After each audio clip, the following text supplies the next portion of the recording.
Boa noite, meus amados. Boa noite àqueles que eu não tive a oportunidade de falar.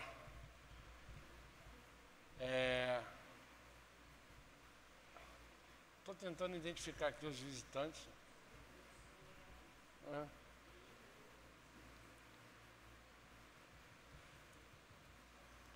De qualquer forma, é um prazer receber os irmãos aqui nesta casa. Apesar de que o Samuel não é mais um visitante nosso, né? Para quem não conhece, Samuel é aquele que vai nos tirar a Jéssica daqui uns dias. Então, quem quiser tirar satisfação lá fora com ele. Quem é outro? Milton. Ô, presbítero Milton. Missionário, não é isso? Graça e paz, meu querido. Seja muito bem-vindo em nosso meio. Que a graça e a misericórdia do Senhor seja sempre abundante sobre a sua vida. Tá bom? Deus o abençoe poderosamente. É um prazer recebê-lo aqui conosco. Meus amados, eu quero compartilhar com os irmãos nessa noite o texto da palavra de Deus que está registrado lá em Salmos, de número 63.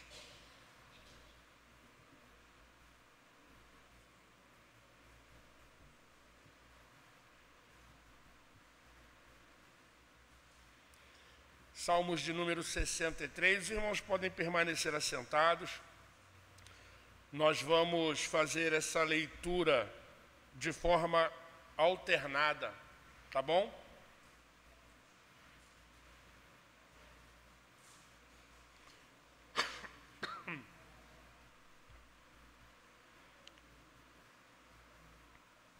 Ó Deus, Tu és o meu Deus forte, e eu te busco ansiosamente. A minha alma tem sede de ti, o meu corpo almeja como terra árida, exausta, sem água.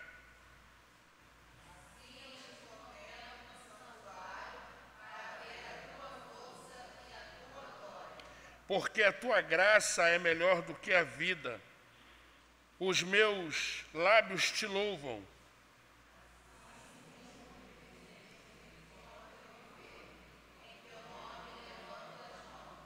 Como de banha de gordura farta-se a minha alma, e com júbilo nos lábios a minha boca te louva.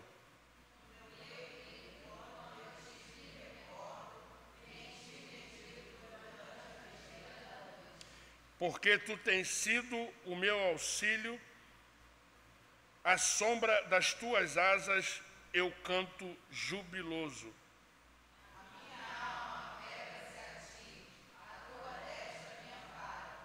Porque os que me procuram a vida para destruir,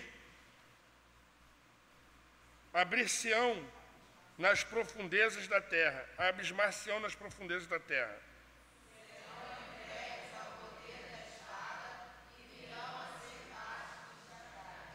Todos, o rei, porém, se alegra em Deus.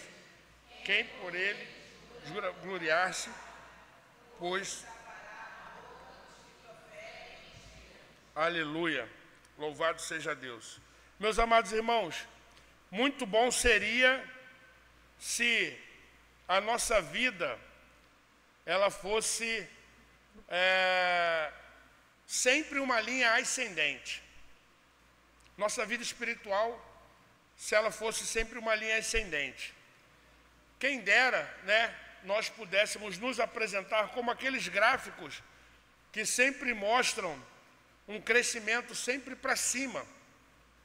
E aqui, espiritualmente falando, na verdade, a nossa vida de santificação, ela mais que se apresenta muitas das vezes como uma montanha russa, né? Existe ali alguns momentos de crescimento, mas também, em contrapartida, às vezes nos deparamos com alguns momentos de declínio. Há momentos de fartura e momentos de escassez. Existem momentos que somos privados de certas bênçãos, somos privados de alguns meios de graça, e como consequência disso, nós temos aí a nossa fé enfraquecida. Quantos aqui não se lembram do período da pandemia? Quantos aqui não se lembram do tempo em que nós fomos privados de subirmos à casa do Senhor para adorá-lo? Quantos não estiveram assistindo os programas online, mas desejosos de estar na casa do Senhor? Porque no período da pandemia foi-nos privada a comunhão, foi-nos privada a ceia do Senhor, foi-nos privado esse momento especial de estarmos juntos, louvando e engrandecendo o nome do Senhor, e tudo isso certamente coopera para o declínio espiritual de muitos. Prova disso, nós temos os fatos, descritos de que muitas igrejas sofreram um grande êxodo logo após a pandemia. Alguns irmãos que ficaram em casa por conta desse fenômeno não voltaram mais para a igreja, para a casa do Senhor, para o adorar. Mas, em outras ocasiões, nós sofremos com a questão da falta de ânimo, do cansaço, da fadiga do dia a dia, e as ansiedades, a correria, muitas dessas coisas tendem a nos enfraquecer espiritualmente. Agora, nós precisamos observar esses momentos de privação, de escassez espiritual, porque os mesmos, eles não são assim novidades na história dos cristãos. Quando nós olhamos para a história da Igreja Reformada, por exemplo, lá no seu início, não era incomum que eles ficassem meses sem poder cultuar em público por conta da perseguição. Quando nós olhamos para trás, nós nos vemos no Antigo Testamento, que houve momentos em que a adoração no templo fora interrompida, e isso trouxe aos piedosos certamente uma grande angústia, um sentimento de privação que os levava a buscar a sua satisfação no Senhor. E aqui eu quero abrir um parêntese para que nós possamos valorizar a oportunidade que nós temos hoje.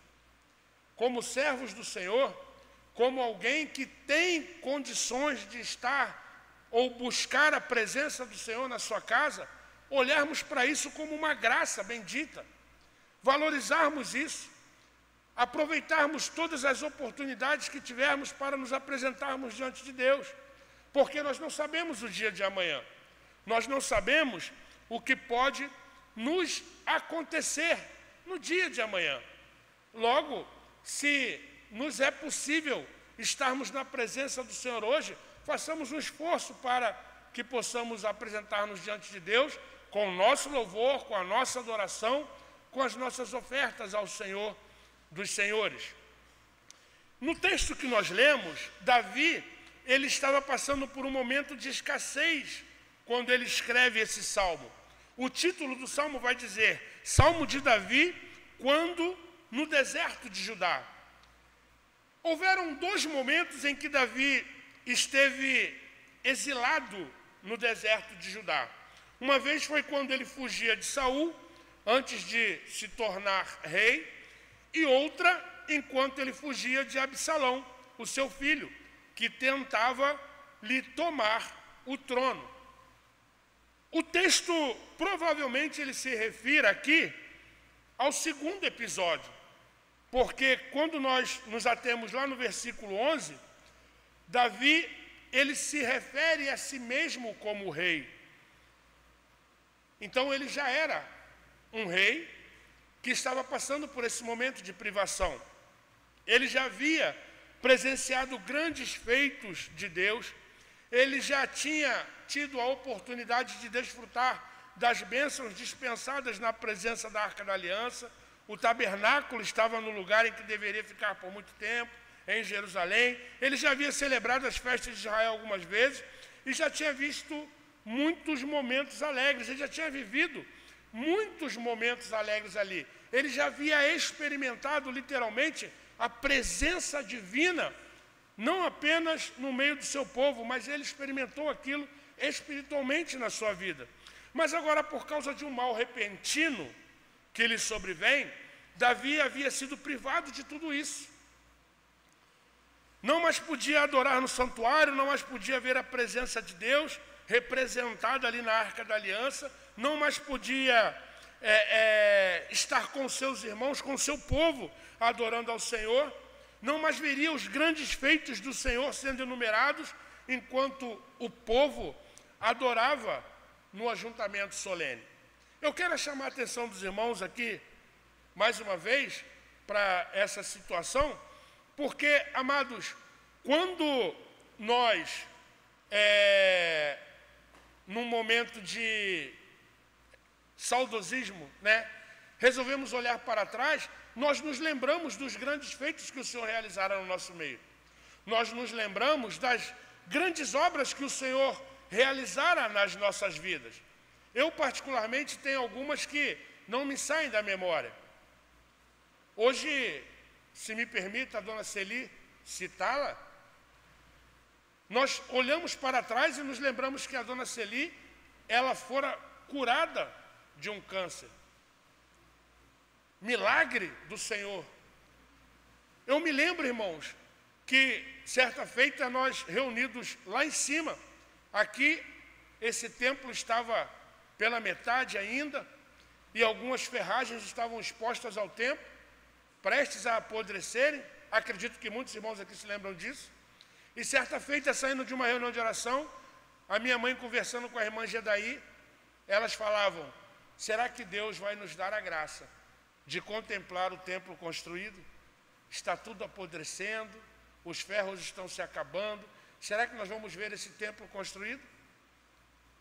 A dona Gedaí, com toda a sua dificuldade, eu tenho notícias de que às vezes ela tem vindo nos dias, aos domingos pela manhã, mas a minha mãe está aqui, firme. Aprove ao Senhor contemplá-la com a bênção de poder vislumbrar o templo erguido para a glória de Deus. Então, ao olharmos para as bênçãos que Deus realizara no nosso passado, nós nos fortalecemos. E Davi, ele encontrou conforto e consolo nessas lembranças. Talvez você se pergunte, quando passa momentos de escassez, o que é que o Senhor quer nos mostrar com isso? Por que que o Senhor nos faz passar por momentos assim?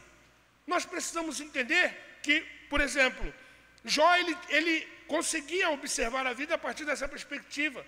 Quando a mulher dele pede a ele que ele blasfemasse contra Deus e morresse logo por conta da situação em que ele se encontrava, ele dizia: estás louca, mulher? Quando Deus nos concedeu bênçãos e fartura, nós nos alegrávamos na presença do Senhor. E agora resolveu Deus nos dar o contrário. Por que que nós vamos maldizer ao Deus Todo-Poderoso? Nós precisamos entender, amados, que a nossa vida, ela é assim. Não vamos viver para sempre uma vida de grande fartura, mas também nós vamos experimentar, vez ou outra, momentos de escassez. E em todos os aspectos da nossa vida. Vão existir momentos, amados, e talvez algumas pessoas que estão aqui nessa noite possam estar experimentando isso. Existirão momentos em que será necessário nós experimentarmos as agruras do deserto, para que nós possamos sentir de perto o calor da presença de Deus. Davi, ele meditou no deserto, e em sua meditação, ele se lembrou das coisas importantes. A privação, ela lhe trouxe algumas lições. E o tema que eu quero falar com os irmãos hoje nessa noite é: quais lições que nós podemos aprender no deserto? E a primeira lição que nós podemos aprender com o texto registrado pelo rei Davi é a respeito do anseio por Deus. no verso 1. Ó Deus, Tu és o meu Deus forte. Vou pedir à irmã que me ajude aqui, porque a vista já está cansando. Salmo 63, versos 1 e 2. Ó Deus, Tu és o meu Deus forte, eu te busco ansiosamente. A minha alma tem sede de Ti, o meu corpo Te almeja, como terra árida, exausta sem água. A primeira lição é esse anseio por Deus. A primeira lição é nós entendermos que a privação, ela deu a Davi um maior discernimento da sua necessidade espiritual. E, irmãos, eu quero confessar a vocês, eu tenho certeza absoluta que muitos irmãos aqui sabem muito bem disso. São nos momentos de grandes dificuldades que nós mais nos aproximamos de Deus. São nos momentos de grandes dificuldades que mais nós ansiamos pela presença do Senhor. Muitas das vezes, nos momentos de adversidades, nós chegamos a cogitar a possibilidade de que o Senhor não está ouvindo as nossas orações.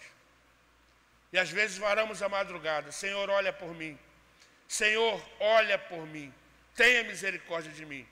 Ansiamos pela presença do Deus Todo-Poderoso. Davi estava vivendo um momento difícil e ali Davi voltou-se para Deus. Veja, ele o chama de meu Deus. Não é qualquer Deus, mas é o Deus da aliança, que prometeu ao seu povo que seria o seu Deus e que eles seriam o seu povo. É o Deus que se revelou e que se relacionou conosco. E sempre que situações difíceis ameaçaram o povo de Deus, o nosso Deus sempre veio em socorro desse povo. Meus amados irmãos, de certa forma, eu acredito que muitas das vezes você experimentou isso na sua vida. Em momentos de grande dificuldade, você experimentou o socorro do Senhor. Talvez até você não lembre, mas as lembranças certamente fortalecerão a sua fé. Davi busca ansiosamente. A palavra aqui, traduzida, ela traz uma ideia de que ele faz isso bem cedo. O termo hebraico, ele se aproxima muito de uma palavra que significa amanhecer. Buscar a Deus era a sua prioridade. Era o primeiro pensamento do seu dia. E aí, amados, nós precisamos perguntar, né? Qual é a primeira coisa que você faz quando você acorda? Porque nós fazemos a leitura do texto e conseguimos contemplar a verdade de que Davi, ele, logo que abriu seus olhos, a primeira coisa que vinha no seu coração era o desejo de se relacionar com Deus. Era o desejo de falar com Deus. Era o desejo de se apresentar ao Senhor. João Crisóstomo, um pregador do 4º século, se não estiver enganado, ele diz que a igreja primitiva foi decretada que nenhum dia deveria passar sem o canto público deste salmo. Eles cantavam esse salmo todos os dias pela manhã. Era primazia. A primeira coisa que a igreja fazia era buscar ao Senhor. E por que essa busca? Porque ele tinha sede. Se Davi falasse a nossa língua, provavelmente ele usaria o termo saudade. Mas ele usa da situação em que está para expressar esse anseio que ele tem por Deus. Assim como o corpo precisa de hidratação, ele precisa que o Senhor satisfaça as suas necessidades espirituais. É interessante que Davi, ele está contextualizando a sua necessidade ao poema que ele está redigindo. O meu corpo te almeja. A necessidade de Davi envolve todo o seu ser, toda a sua alma. Davi usa uma palavra intensa para expressar. Esse almeja não é um simples desejo, é mais como aquele esgotamento. O seu corpo sofre quando está prestes a desmaiar. Então você precisa de algo. Eu não sei quantos aqui já experimentou a sensação da desidratação. Eu já experimentei. Irmãos, é horrível. Os efeitos da desidratação é horrível. Te deixa num estado letárgico que você, assim, realmente precisa de algo para te acionar sua adrenalina e você voltar a si. Davi está falando num contexto de deserto, num contexto de escassez de alimento, num contexto de escassez de água, num contexto de muito calor. E como se ele estivesse brincando com as palavras, né? Fazendo ali um comparativo, a minha alma anseia por ti, a minha alma necessita de ti. Meus amados irmãos, nós precisamos viver com o exemplo desse homem de Deus. Nós precisamos abrir os nossos olhos todos os dias pela manhã com esta convicção: eu preciso de Deus, a minha alma tem sede de Deus. Eu não sei o que você busca pela manhã quando você acorda, mas certamente nós temos muitos irmãos no nosso meio que já acorda pegando a sua Bíblia porque anseia em ouvir a voz do Senhor. O corpo de Davi, ele estava de fato esgotado. Davi estava exausto. Ele já havia percorrido um longo caminho, ele estava fugindo do seu filho, Absalão, sem tempo para comer ou beber. Ele estava realmente com muita sede, mas ele aplica a sua condição física de se estar no deserto e a sua condição espiritual, ou seja, ele precisa de Deus. Novamente, é como se nós refletirmos sobre o Salmo 23. O Senhor é meu pastor, nada me faltará. Ou seja, eu tenho o Senhor como pastor da minha vida, e de nada eu terei falta. De nada eu terei falta. Ainda que falte o alimento, ainda que falte o emprego, ainda que falte as amizades, os amigos, eu tenho o Deus Todo-Poderoso, que é o meu pastor. E ele ainda diz, como a terra árida, exausta sem água. Davi compara a sua situação como a de uma terra que há muito tempo não vê a chuva, e essa descrição cabe bem ao deserto ao qual ele estava percorrendo. A terra que ela raramente recebe água, ela se torna uma terra improdutiva. Ela se torna uma terra sedenta pelas chuvas. Interessante que o deserto da Judéia era um deserto de épocas. Havia época do ano em que no deserto tinha uma certa vegetação baixa, que servia inclusive de pasto para o rebanho. E Davi, ele cresceu naquele contexto ali, pastoreando as ovelhas da sua família. Mas quando vinha o vento quente, toda a vegetação morria. Vários autores bíblicos, eles falam das ervas do campo, que quando sopra o vento, ela murcha, seca e desaparece. Salmo 103, Isaías 40. Eles estão descrevendo exatamente o que acontece quando vem a seca. Logo, o deserto da Judéia, no seu período mais árido, é quente e seco. Certamente, qualquer um desidrataria ali, e caminhar sem um bom estoque de água, com certeza, deixaria um corpo exausto e esgotado. E outra coisa, errar o caminho, errar a direção no deserto é assinar uma condenação de morte. Porque se não lembrasse por onde haveria de passar, ele certamente estaria sucumbindo à sua morte, porque ele estaria sendo privado da água que hidrata e traz vida. Davi estava sendo privado por Deus de tudo que é visível. Todos os seus auxílios, todos os seus meios de graça estavam sendo perdidos por ele. por conta da situação em que ele estava atravessando, fugindo da presença do seu filho, que estava tentando intentar contra a sua vida. Meus amados irmãos, é interessante nós pararmos para pensar. Por exemplo, nós percebemos talvez um certo número maior de irmãos na igreja, quando nós celebramos a ceia do Senhor, porque a ceia do Senhor é aquele sacramento que fica na nossa memória, ela fortalece a nossa fé, é o símbolo da presença espiritual de Cristo que nos sustenta em meio à nossa caminhada.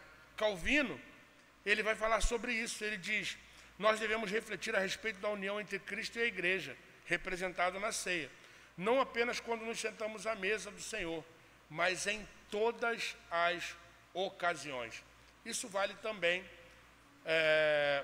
muitas das vezes, nós ouvimos aqui expostas as promessas de Deus que estão nas Escrituras, de que Ele sempre estará conosco.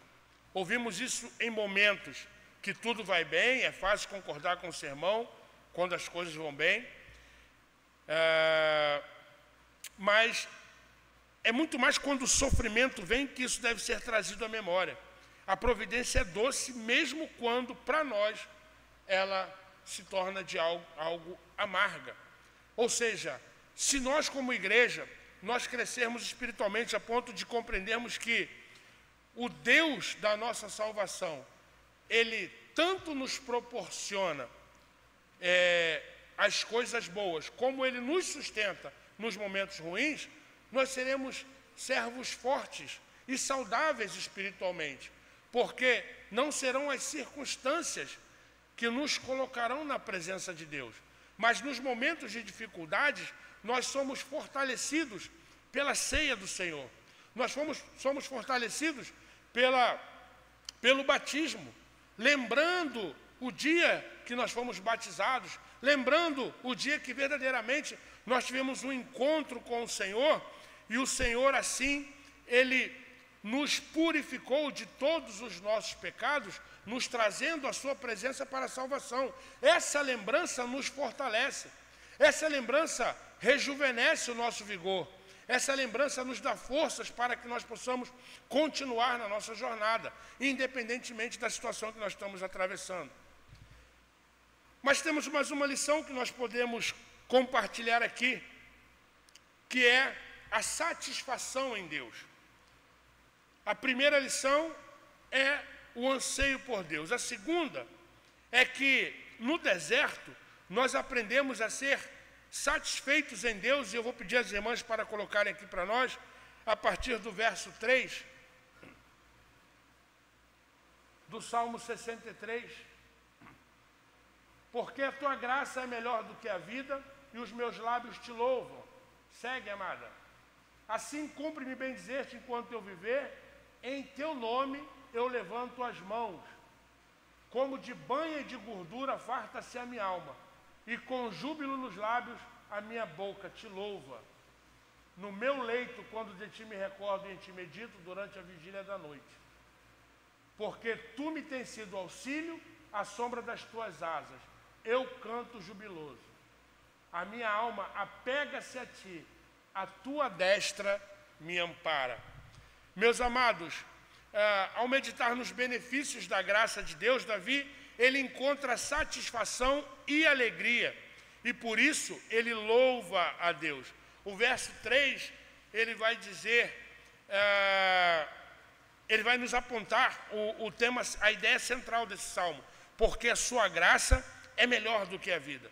Porque a graça de Deus é melhor do que a vida, porque a vida, com tudo que ela traz, os seus benefícios e problemas, ela é mutável. O amor de Deus não. Riquezas e prazeres vêm e vão, problemas e sofrimentos também. Nada disso é maior que o amor de Deus, porque a sua misericórdia dura para sempre. Salmo 118, verso 1. As pessoas, elas costumam considerar a vida como a coisa mais importante do que tudo. Nós somos capazes de fazer qualquer coisa, se isso for dar-nos mais um tempo de vida. E isso nós vemos principalmente nos nossos artistas, né, seculares aí, que fazem de tudo para estender cada vez mais e mais a sua vida. Pela vida nós podemos dar todo o nosso dinheiro, pela vida nós nos submetemos a procedimentos dolorosos, se isso prolongar os nossos dias, e tudo isso é válido, pois a vida é algo valiosa. Satanás usou essa verdade para acusar a Jó. Satanás disse a Deus: um homem dará tudo o que tem pela sua própria vida. Mas Davi sabia que era mais importante, Davi sabia, ou tinha convicção de algo que era mais importante do que a sua própria vida, que era o amor de Deus. É por isso que Davi louva ao Senhor. Ele pode não desfrutar agora de todos os benefícios da graça de Deus, porque ele estava no deserto.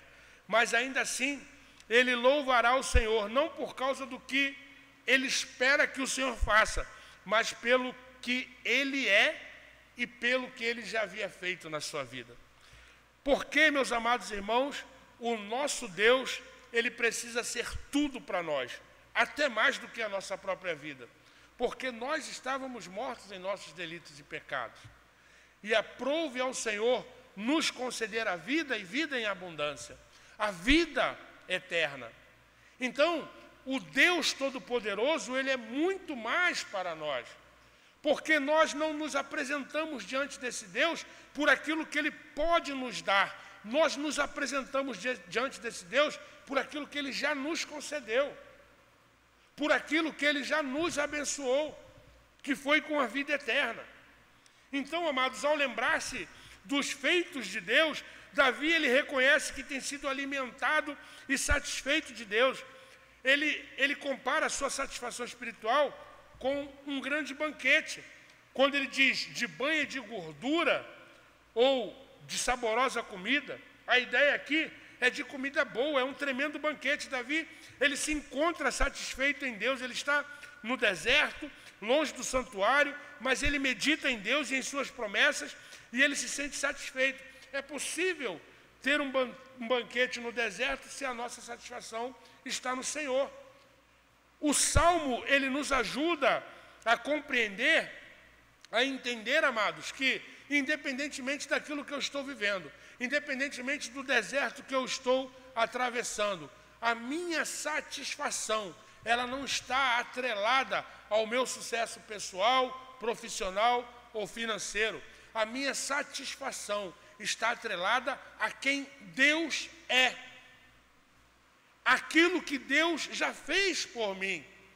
Por isso que Davi, ele se apresenta como alguém satisfeito no Senhor. Irmãos, Davi, ele poderia estar muito bem aqui sentado com os seus soldados, aqueles que ali estavam com ele, montando estratégias para recuperar o reino. Ele poderia estar sentado pensando em como retomar o poder. Ele poderia estar sentado pensando em como anular ou aniquilar o seu filho, os seus inimigos, para que ele pudesse voltar ao poder do reino. Mas Davi não estava preocupado com isso, porque ele entendia que tudo aquilo ali eram provisões terrenas e temporais. Mesmo no deserto, diante das dificuldades e necessidades, Davi estava satisfeito no Senhor. Ainda que ele morresse lá, ele morreria satisfeito, porque ele morreria confiando no Deus da sua salvação. Os versos 7 e 8, eles nos trazem o conteúdo da sua meditação. Ele medita no auxílio de Deus, no auxílio que Deus tem sido para ele, o que o leva a louvar. Ele diz: porque me tem sido o auxílio. Deus faz por Davi o que ele não pode fazer por si mesmo. Deus é o seu auxiliador. O termo aqui é o mesmo termo que aparece lá em Gênesis, para se referir às mulheres como auxiliadoras. O Senhor é o auxiliador por excelência. Sem Deus, Davi teria morrido. tantas e tantas vezes passou por perigos, não fora a primeira vez que Davi havia estado no deserto, mas o Senhor sempre o protegeu. Por isso a sua alma se apega ao Senhor como a quem agarra a algo para se manter. Ele está privado da adoração, no lugar de adoração, então ele se apega ainda mais. Ele não vai deixar se afastar, não vai deixar se desanimar. Mesmo longe, ele vai se apegar mais e mais, porque precisa de Deus. Davi sabe que no fim das contas, não são os seus esforços que o mantêm, não é o seu apego, é a mão direita de Deus que o sustém. É o Senhor que o preserva. Meu irmão, minha irmã, o que nós estamos fazendo quando nós estamos nos sentindo angustiados? O que nós estamos fazendo quando nós estamos nos sentindo com tédio, ansiosos? O que nós estamos fazendo quando nós estamos cansados das mesmas coisas e das inquietações do nosso coração? Um dia atrás do outro, um dia atrás do outro. Amanhã hoje, na verdade, se inicia uma nova semana. Em algum momento, talvez você possa ter se apego às séries das televisões aí, das plataformas digitais, a filmes, programas que interessam, tentando melhorar o teu aspecto, ou até mesmo o seu humor, mas certamente isso não vai te satisfazer de forma duradoura, porque a nossa satisfação, ela precisa estar no Senhor, no Deus da nossa salvação. E por fim, meus amados irmãos, Davi, ele se alegra por sua vitória em Deus. Temos como primeira lição o anseio do salmista por Deus, como segunda lição, a satisfação do salmista por Deus, e a terceira lição é que a vitória em Deus. Versos 9 e 11. Só voltar o 9 para mim. Porém, os que procuram a vida para o destruir, abismar-se-ão nas profundezas da terra. O rei, porém, se alegra em Deus. Quem por ele jura, gloriar-se-á, pois se tapará a boca dos que proferem mentira. Meus amados, ao encontrar a satisfação no amor leal de Deus, Davi ele pôde vislumbrar e antecipar a vitória sobre o mundo. Nesses versos finais do Salmo, o tom ele muda totalmente. Davi ele falou da saudade que ele tem de Deus, Davi falou da satisfação que ele encontra agora em Deus, em meio ao deserto. Agora Davi começa a falar da destruição dos seus inimigos, porque essa mudança de tom tão repentina, porque muito embora Davi esteja agora satisfeito em Deus, ele ainda está no deserto. Os problemas não foram embora, ele ainda corre perigo. O seu filho ainda está querendo matá-lo, a fim de tomar o seu trono. Mas agora Davi ele olha para os problemas de a partir de uma outra perspectiva. Ele sabe que o fim que espera os seus inimigos não é bom. E ele começa com um porém. Porém, os que me procuram a vida. É um contraste. Eu estou satisfeito em Deus, eu estou sob o cuidado de Deus, ainda que a morte sobrevenha, eu tenho algo que é melhor que a vida. E por isso, não me apego à vida. Mas aqueles que procuram destruir a Davi, o fazem para a sua própria destruição. Eles trarão destruição sobre si mesmo. Eles vão entrar nas partes mais baixas da terra, ou seja, eles irão para o Sheol, para o reino dos mortos, eles morrerão. E como isso acontecerá? Será pelo poder da espada. Se nós lermos lá em 2 Samuel, a história da revolta de Absalão, nós veremos que o que aconteceu? Deus faz com que Absalão não ouvisse os conselhos do sábio Aitofel. Aitofel havia dito para Absalão que eles deveriam ir logo atrás de Davi antes que ele chegasse no Jordão, antes que ele pudesse se preparar ou preparar os seus homens para a guerra. Mas Absalão não deu ouvidos a Aitofel. Ele ouviu um conselho diferente que dizia para ele esperar. Veja, meus irmãos, Deus estava preparando tudo. Absalão, ele iria atrás de Davi, mas isso seria a sua ruína. Tudo aquilo que eles previram para Davi aconteceu com eles mesmos. Os inimigos de Davi nem mesmo tiveram um enterro digno.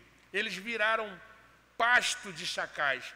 Eles morreram ali mesmo no deserto e se tornaram comida para os animais. O corpo de Absalão nem foi enterrado.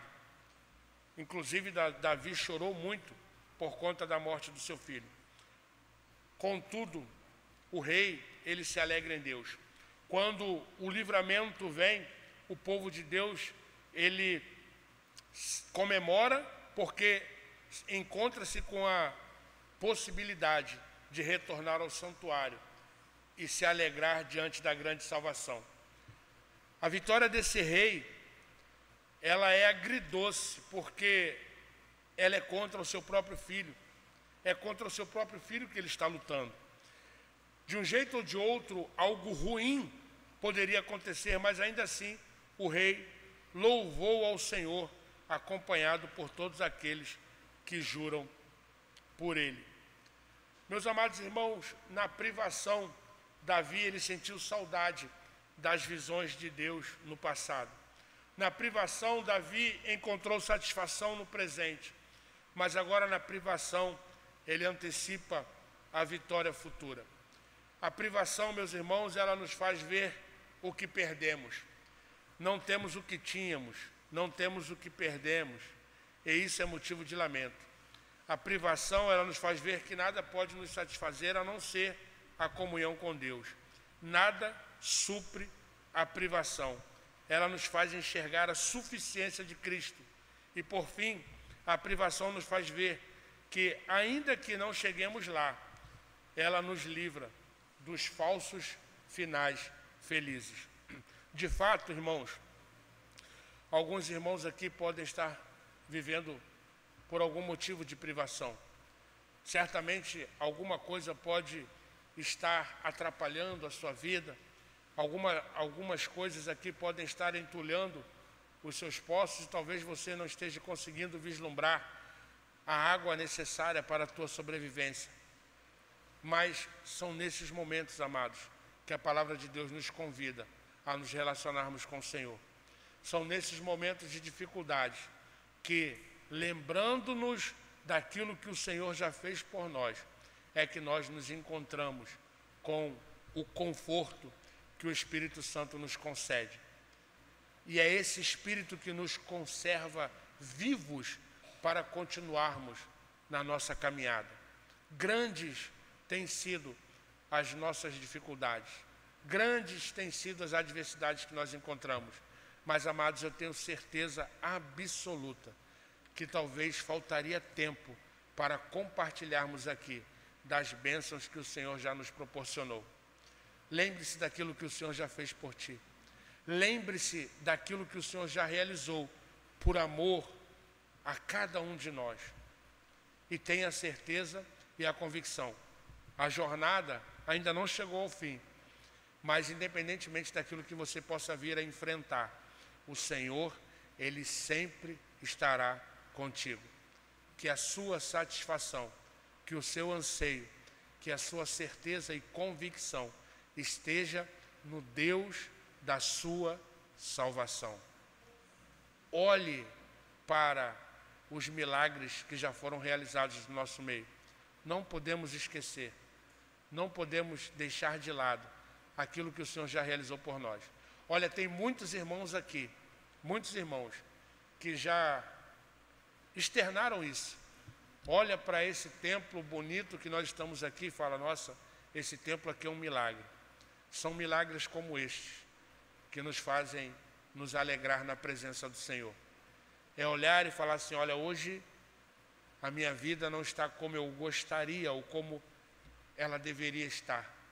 Mas eu me alegro no Senhor, porque esse quadro pode mudar, porque o Senhor é comigo, porque o Senhor é contigo. porque o Senhor te toma pela sua poderosa mão e Ele te faz atravessar pelos vales mais áridos, te levando ao encontro das águas, as águas que saciarão a sua sede e certamente impedirão que você possa vir a morrer por conta da falta d'água. Cristo é o pão da vida. Cristo é a água que sacia a nossa sede. Fixemos o nosso olhar em Cristo. Coloquemos a nossa vida nas mãos do Senhor e tenhamos a certeza e a convicção de que nada mais nos faltará. As coisas terrenas, elas passam e elas passarão, mas as eternas, elas foram nos dadas para que nós possamos viver eternamente ao lado desse Deus Todo-Poderoso. Amém, meus irmãos?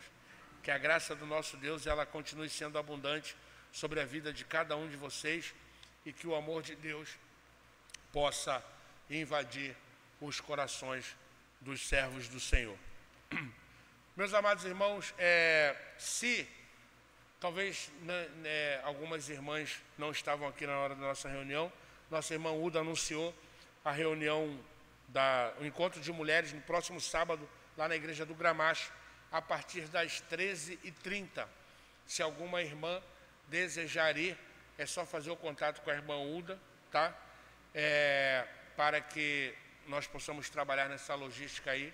Vai ser o primeiro encontro do ano com as irmãs da nossa SAF, tá bom? Se puderem ir, vai ser uma alegria estarmos juntos lá para louvar e bendizer o nome do nosso Deus. Presbítero Jorge Luiz, temos algum aviso para essa semana, alguma coisa importante que precisa ser destacada?